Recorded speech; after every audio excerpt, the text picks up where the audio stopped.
Marriage, as we know it, is quietly collapsing. It's not happening with a dramatic bang, but with a silent, creeping resentment that's poisoning relationships from the inside out. This isn't about cheating or falling out of love in the traditional sense. This is a story about a silent war being fought behind closed doors, in the kitchens and living rooms of millions of people who feel trapped in a game where the rules have been completely rewritten.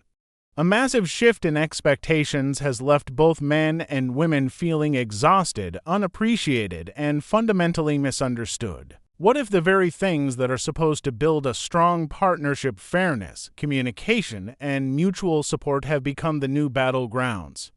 What if millions of couples are waking up next to a stranger, not because they don't know them, but because they no longer understand what the other person even wants anymore? This is the unspoken crisis crushing modern marriage, and it's time to expose the fault lines before they break for good. The most visible battle is being fought over a single, deceptive idea: the 50-50th split. On the surface, it sounds perfectly fair: equal partnership, equal effort. But in reality, it has become a source of endless conflict because no one can agree on what equal actually looks like. For many men, fairness is measured in big, heavy-lifting tasks. They might argue that they handle the physically demanding work: mowing the lawn, fixing a leaky pipe, dealing with car trouble, or managing the long-term financial planning. These are crucial but often infrequent jobs. From their perspective, they are holding up their end of the bargain. But for many women, their 50% is a never-ending grind of 1,000 tiny, invisible tasks. It's the constant, low-humming work that never stops: the meal planning, the grocery shopping, the laundry, the daily tidying, scheduling the kids' lives, and remembering every little detail that keeps the household from descending into chaos. This is where a toxic new term has entered the conversation: weaponized incompetence. It's the accusation that one partner, often the man, deliberately performs tasks poorly so they won't be asked to do them again. It's burning the rice just enough times that you're never trusted to cook again. It's not knowing how to operate the washing machine. It's asking "just tell me what to do," which still places the burden of management on the other person. For the partner experiencing this, it feels like a profound betrayal, not just of a promise of fairness, but of respect. It turns a partner into a project manager and a spouse into another child to manage. This fight over chores isn't just about who cleans the toilet.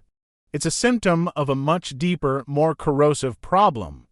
That problem is the crushing, invisible weight of emotional labor. This isn't about being emotional. It's about the immense, unpaid, and often unacknowledged work of managing a family's emotional well-being and logistical life. Think of it as being the household CEO, a job that never clocks out. It's not just remembering your mother-in-law's birthday.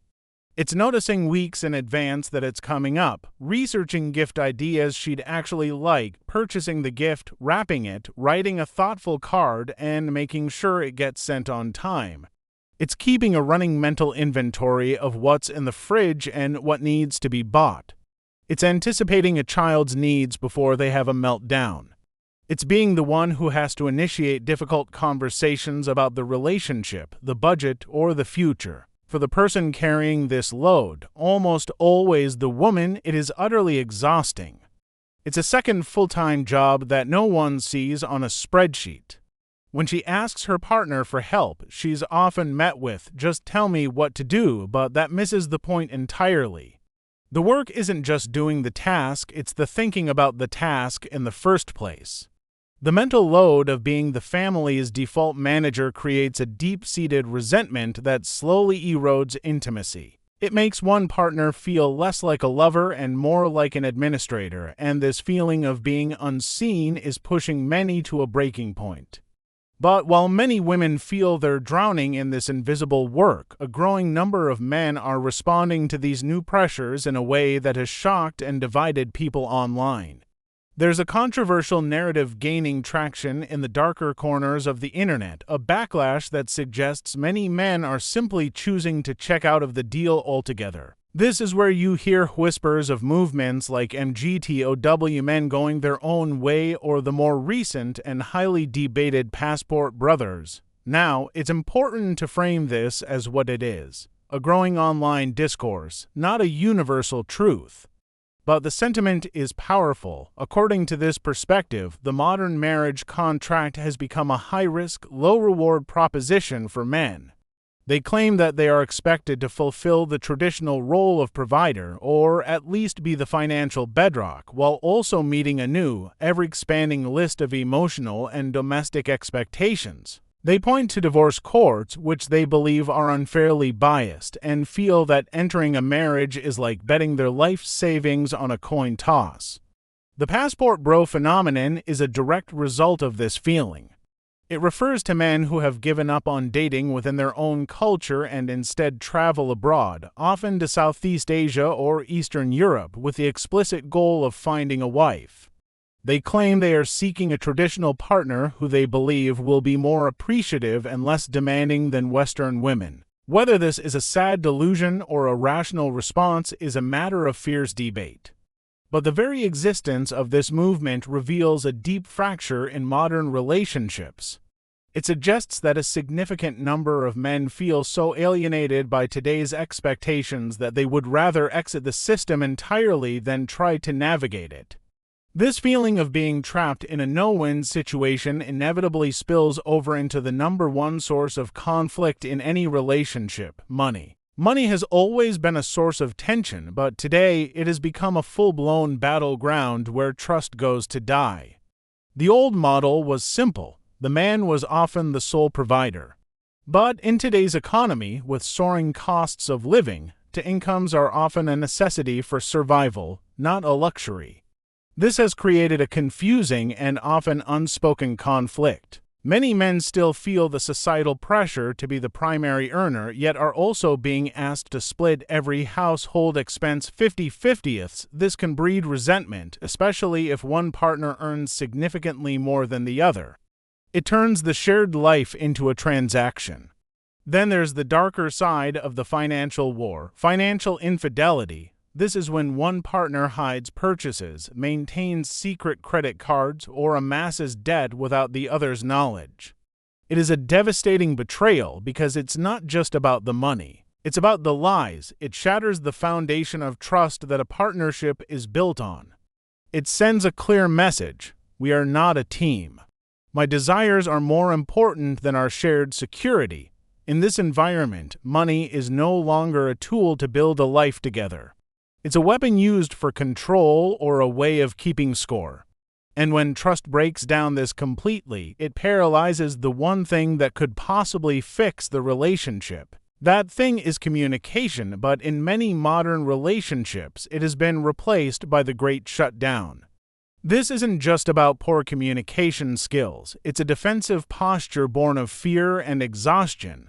Many partners, often men, avoid difficult conversations not because they don't care, but because they feel like they are walking into a trap. They anticipate that any talk about the relationship will turn into a litany of their past failures, a fight they feel they are destined to lose, so they shut down. They retreat into silence, their phones, or their work, hoping the problem will just go away. This creates a toxic cycle that therapists call the demand-withdraw pattern. One partner, desperate for connection and resolution, pursues the conversation, the demand. The other, feeling attacked and overwhelmed, pulls away the withdrawal. The more one demands, the more the other withdraws, until both are left feeling utterly alone and misunderstood, trapped on opposite sides of a wall of silence. They might be living in the same house, but they are emotionally miles apart. And in the vacuum of that silence, another, more subtle fear begins to take root: the fear of not just being misunderstood, but of being left behind entirely. We're always told to support our partner's personal growth. It sounds wonderful in theory. Who wouldn't want their partner to thrive, to chase a new dream, to become a better version of themselves? But there's a dark side to this that no one talks about. Sometimes one person's growth can feel like a direct threat to the relationship. Imagine a wife who, after years as a stay-at-home mom, decides to go back to college. She starts learning new things, using new words, and making new friends. Her world is expanding, and her husband, who is still in the same job with the same routine, can start to feel insecure. He might not say it out loud, but he's terrified that she is outgrowing him, that one day she will wake up and realize she doesn't need him anymore. Or a husband gets a major promotion, he starts working longer hours, traveling, and socializing with a new peer group. His wife, who once shared every part of his life, now feels like an outsider.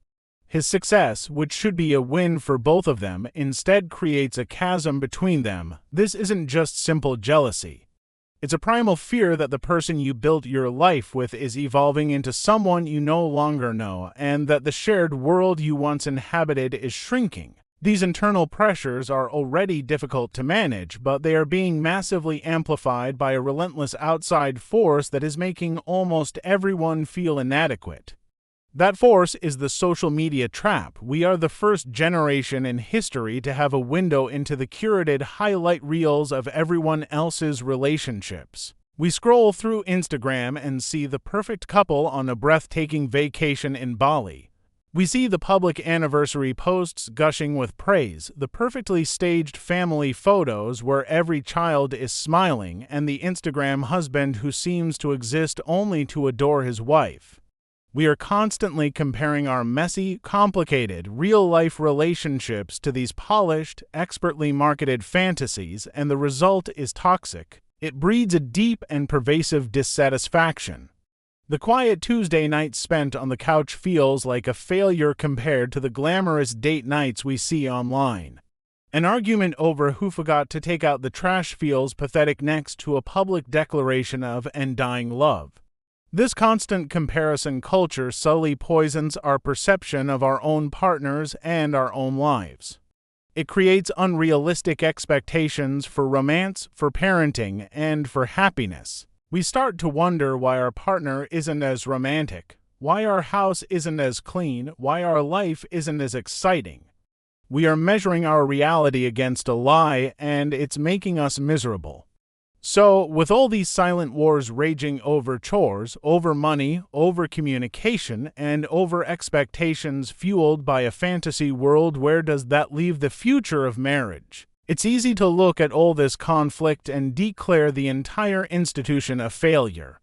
It's easy for one side to blame the other, to retreat into camps of he said, she said, but the truth is far more complex. These aren't just men's issues or women's issues.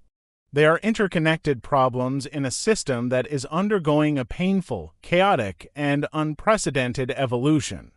The old rules are dead, but the new ones are still being written, often in anger and frustration. The question we must ask is not who is right and who is wrong. The real question is whether we are witnessing the final, slow-motion collapse of partnership or the painful birth of something new. Are we capable of moving past the scorekeeping and the resentment to find a new kind of equilibrium? The stakes are higher than just individual happiness. They are about a society-wide epidemic of loneliness and disconnection. Perhaps the only way forward is not through winning the argument, but through a radical, uncomfortable, and desperately needed return to empathy and attempt to truly understand the silent war being fought on the other side of the bed.